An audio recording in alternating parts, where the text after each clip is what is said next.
Hi, it's Thursday. Happy Halloween. Marguerite, I still haven't seen Avengers yet, so I can't comment.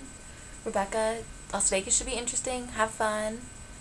Um, so, Halloween, we had a Nerdfighter party meeting, and a lot of people came, and it was fun, and a lot of people dressed up and brought food, so that was nice. And we played charades, and yes. Um, so I wanted to share something with you guys. It's midterms and stuff, and I've been, oops, I just dropped a magnet. Sorry. Um, I'm definitely paying attention, and that's what I've been doing all week. And here are some things that I wanted to share with you guys that I found over the course of my paying close attention to schoolwork.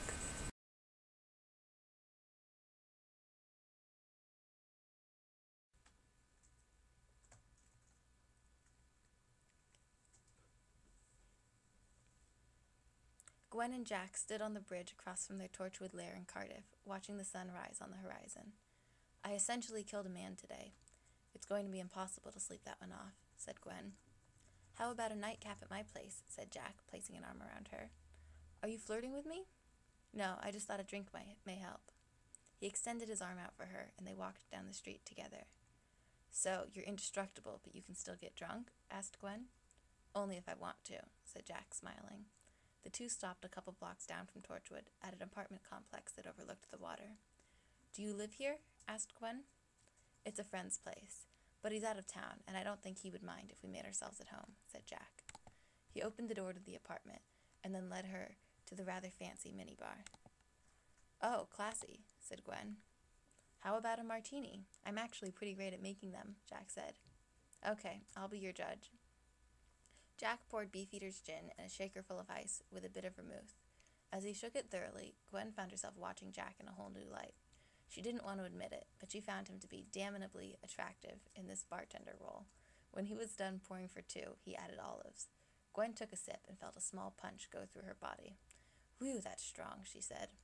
Leaving his post behind the bar, Jack approached her with his own martini. Then they went out on the balcony to continue watching the sunrise. I must admit I've never had a drink at sunrise, said Jack, laughing. It was a stressful day, Gwen said. Jack moved his chair closer to her, and she caught herself gazing into her eyes. The martini had definitely had an effect on her. He twirled her black hair with his hand, playfully, and then sat back into a relaxing position.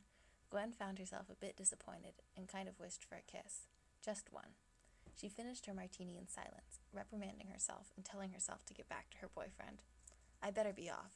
I should at least change clothes before working today, said Gwen, rising from her seat. Jack accompanied her to the door.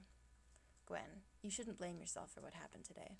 Accidents happen. People get hurt, said Jack. He leaned over her in the doorframe. Before being able to control herself, she put her arms around his neck, pulled him down, and kissed him. He hesitated and broke off, taking a long look at her with a mixture of surprise and pleasure. Then he pushed her against the doorframe, his hands firmly on her hips, and kissed her back.